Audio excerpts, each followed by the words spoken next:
So, ayan, medyo mahaba. Mahigit isang tao yung haba niya. So, hanggang doon. Hello, magandang araw muli mga kaprobinsya. Ngayong araw, ang video naman na ipapakita ko sa inyo ay ang pagtatanim natin ng napakahabang bougainvillea cutting. Okay, so dito sa video nito, first time kong gumawa ng ganito. Kaya panoorin ninyo, mag-comment kayo kung tama ba o mali yung mga ginagawa ko dito. At sana mabuhay natin to para madagdagan pa yung ating stock ng mga mahaba at matatangkad na bougainvillea. Okay, sige, umpisahan na natin. Okay, bali ang next na project natin ay itong malaki nating bougainvillea dito. Yan, mataas yan hanggang doon sa dulo. So sayang din naman kasi kapag hindi natin ito ayusin. So ayan siya. Ang gagawin natin dito ay kailangan kong kunin itong isa kasi sayang, hindi ko gusto yung ano niya, forma niya na meron dalawang puno. Mas mahaba kasi ito sa dulo. Kaya kukunin natin to at itatanim para maging dalawa sila. Okay, so ayan.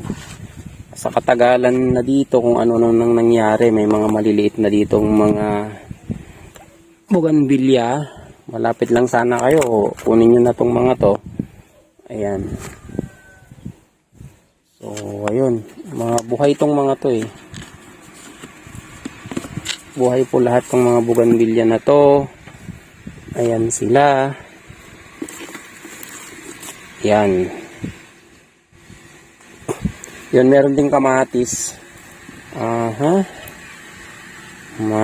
ba natin tong kamatis dito? Ayan, meron tayong kamatis.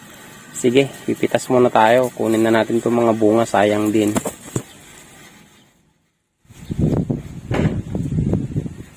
Yun, malalaki kasi tong kamatis na to Yun, may hinog dun Ayan, mga fresh. Okay, so ang gawin natin ay puputulin ko to ng lagari dyan. Ganyan. Kaya lang hindi ko yata mabidyohan mag-isa lang kasi ako dito. Sige, try natin. Basta ang objective natin, makuha natin siya. Putulin natin siya. So sana hindi naman sumama tong isa. Yan. So parang dito yung maganda spot. Ayun.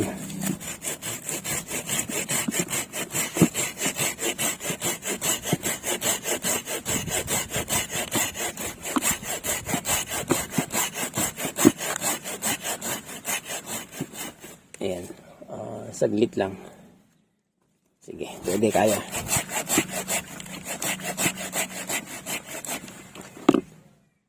Ayan, kailangan ko siyang hawakan.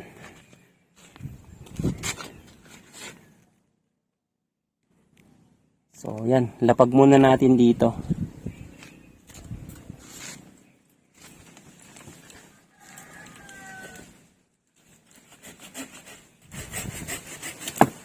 Yun. Ito siya, medyo mahaba. Ayan, lapag ko sa baba. So, ayan. Nakuha na natin. Ayan, medyo malaki na rin kasi. Pwede na itong pagtiyagaan. So, ayan, medyo mahaba. Mahigit isang tao yung haba niya. So, hanggang doon. Ayan. So, ang gagawin natin na next ay puputulin natin. Yan, mamumutol tayo ng mga sanga niya. Lilinisin natin siya.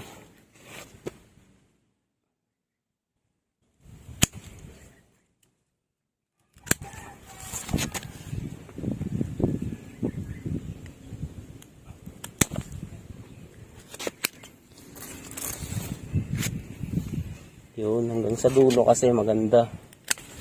Kasi medyo nag-curve yung dulo niya kaya gusto kong i-maintain yun.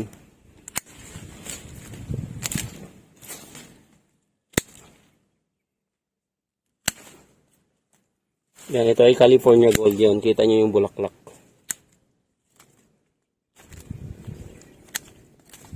Okay. Ayan mga kaprobinsya, ito, ang haba. Ito, ready na tayo for planting. Ang gagawin natin ay kailangan natin na tasahan itong dulo niya. Yan, para maano natin yung balat. Tapos syempre lagyan din natin ng aloe vera. Mabilis yan na magpalabas ng ugat pag may mga ganito.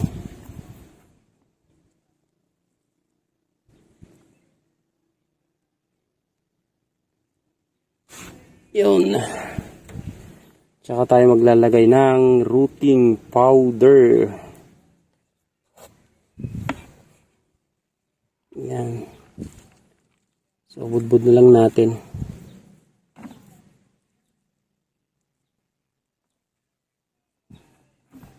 Okay. So, dito ko itatanim muna. Yan sa balde, yung malaking balde yan. Diyan siya itatanim. So, ayusin natin yung pagtatamnan. Yan. So, hopefully nakikita pa. Ayan, kita pa naman, no? Okay. So, dito natin siya ilalagay. Diyan, may katabi siyang puno. Ayan, yung puno rin ng ano yan. Puno ng duhat. Para nasa lilim lang siya. Tsaka para malamig siya. So, diyan natin siya ilalagay. At tsaka para maitali natin. Okay, buhusan ko ng konting buhangin.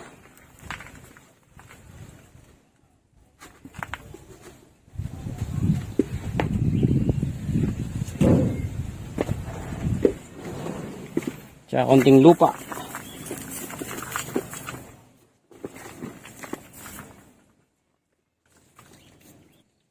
Yun, tsaka natin ilalagay itong ating malaking bougainvillea. Yun. So, hanap natin na magandang pesto para maitali natin siya. Para hindi siya nagagalaw. Yan. So, yan yung magandang spot para sa kanya. Okay, lupa. Yan, mga river sand.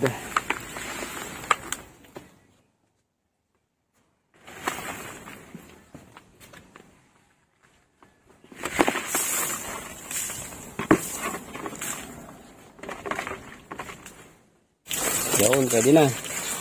So, dito muna siya, didiligan natin. Medyo matagal din.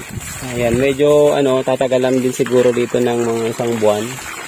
Bago natin makitaan ng mga bagong sibol na sanga. So, ayun.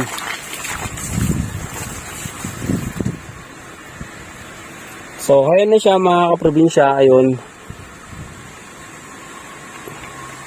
So, ayan, sa tuktok niya ay tawag dito. Yan, pwede natin siyang itali dito para hindi siya gagalaw. So, ganyan lang muna. Hintayin natin. So, i-upload ko na tong video na to. Then, after 1 month siguro, i-update ko kayo kung nabuhay or hindi. Okay. At ayun nga mga kaprobinsyano yung ginawa natin. At sana mabuhay. After siguro ng 1 month, i-update ko kayo. Ipapakita ko ulit yung ginawa natin, no? Yung tinanim natin na mahabang bougainvillea. So, sana mabuhay yon. Okay, so salamat muli sa inyong panonood. At sana hindi kayo nagsasawang manood, sumuporta kay Probinsyanong Daddy. Ayan, kahit na medyo magulo yung mga video natin ngayon kasi wala tayong taga-video. So, don't forget to like, share, and subscribe sa ating YouTube channel. Thank you!